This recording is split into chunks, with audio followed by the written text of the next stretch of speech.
Hello everyone, it's Hexis here. C40 is no longer the highest level you can achieve in War and Order. The new Sacred level gameplay is unlocked and it brings Tier 14 troops and Tier 13 Angels along. Okay, so what are the requirements to advance your castle? Which buildings are eligible for this? And in this video, I will tell you everything you need to know about these new levels and how much azurite it's gonna cost and how it will affect all of us in the game currently. So after the castle reaches level 40, you get to advance it to the sacred level. So there are some requirements for that. First of all, when you click on the castle, there is an option now called Sacred Charge. These are extra tasks that you need to finish to be able to continue upgrading your castle to the sacred level 1. So there are 4 different tier levels here that you can upgrade or that you have to upgrade in order to be able to go to your castle to upgrade.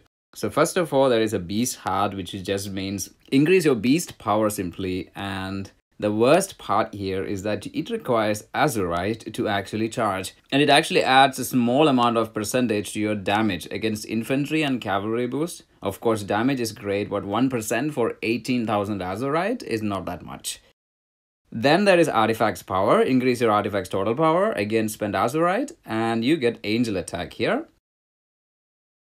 Then for totems power, again increase your totem power. Here increase the attack of archers and mages by 3% or so. You need to spend again azurite 18,000.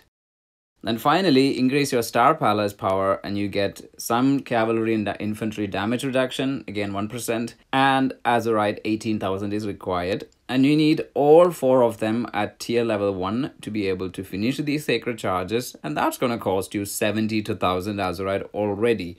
Okay, so now if you're done with that, you can choose the advance button here for the castle. There you will see the remaining requirements to actually advance your castle to sacred level 1. As usual, castle wall is a requirement. Then the embassy has to be upgraded from level 37 to level 40. And along with that, the castle itself will require another 65,000. The resources don't matter at this point anyway, so we don't really think about that. But just the azurite itself is going to be a crazy amount even for spenders. So that was it for castle going from C40 to sacred level 1. And you need sacred level 1 castle to be able to research the guardian temple to level 9 and then get the sacred seraph, which is the tier 13 angels. And here you can see at level 9 of the guardian temple, you don't really get an angel limit increase like we used to before. And to upgrade the guardian temple to level 9, you need another 50,000 azurite. So tier 13 angels will require quite a lot of azurite in itself. So if you're wondering in which order you need to do the sacred charge upgrades, I would recommend going with the damage stats first. So damage against infantry and cavalry boost for the beast heart, and then the star palaces mark to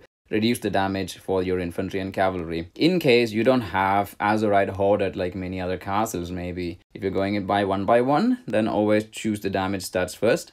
The new sacred levels also bring tier 14 troops, and they are divided into 2. So first of all, you need to go to castle sacred level 2 to be able to unlock sacred level for your barracks, which will bring the frontline troops in the 14 tier. Sacred level 1 for barracks doesn't get you anything. You need to get barracks to sacred level 2. So that's 2 upgrades for your barracks already to be able to get your tier 14 troops frontline at least. After that, you need to go from castle level sacred level 2 to sacred level 3 to be able to unlock the final tier 14 backlines. And of course, you need to upgrade your barracks to sacred level 3 as well. And here one difference to promotion is that you can now also promote your tier 12 and tier 13 troops to tier 14 directly from your drill ground. So that's something different than before. And what do actually these tier 14 troops bring? For example, there are new passive skills that comes with them, which actually make mage infantry combination very powerful in this new tier 14 setup. So for your mages, you get a really strong passive skill which has a damage bonus against all troops that increases it by 20%. So that includes angels and everything as well. And if you look at the infantry, again, damage taken reduction, so 20% from all troops. So there is no specific unit mentioned here, which means it's applicable for every single troop available. And when you look at the cavalry, it's actually not the same. It has an increased damage reduction, of course, but it only reduces damage from archers and mages. So angels are not involved here. And for archers, the same thing. It can only increase damage against infantry and cavalry by 25%. There is a 5% increase in damage bonus here, but the angels are not included. Although I think it is still better in terms of damage done against the front line of your enemy than the damage reduction that your cavalry has in this case, because angels are becoming more and more relevant in your attacks, and when you don't have that damage reduction also for angels,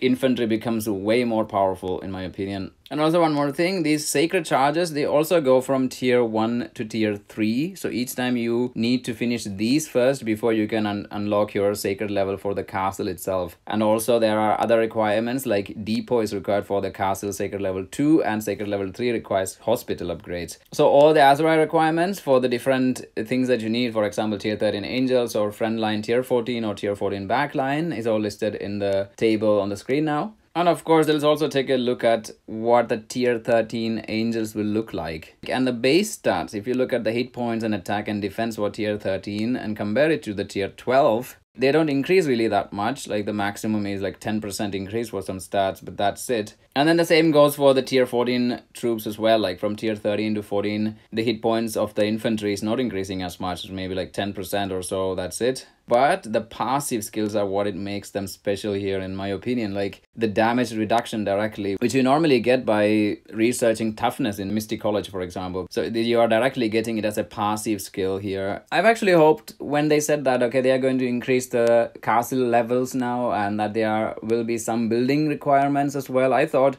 they would say that, okay, you need to upgrade some of these useful buildings rather than just depot or embassy for your main castle. For example, it would have been great if they just said, okay, increase blacksmith to level 40 or barracks to level 40, which we already have to do anyways. And that would have been great. And it would be a little bit less amount of azurite for all of us who actually worked really hard to get to that castle level 40 now. And it's very disappointing to see that they actually now make really useless buildings as their upgrade requirements for all these levels, not to mention the ridiculous amount of azurite required. Also, it would have been nice if they didn't actually use azurite here as well for increasing your sacred charges. They could have come up with something else. Maybe it's difficult to do, but still, it would have been better to not have azurite as a requirement for everything that you need to do now. Even in the older realms, people are not really having the azurite because they were actually spending it all on the Mystic College skills. Not so long ago, they increased the level of Mystic College and all the skills there as well. So people didn't really think about whether they should hoard all the azurite for a possible castle level increase. So we really have to see if War and Order is actually going to change something about it or reduce the requirements, depending on what actually the spenders are going to do in this case. So moderate spenders and non-spenders alike, we would have such a big challenge ahead of us. If we really want to stay relevant, I think it's going to be even more difficult now.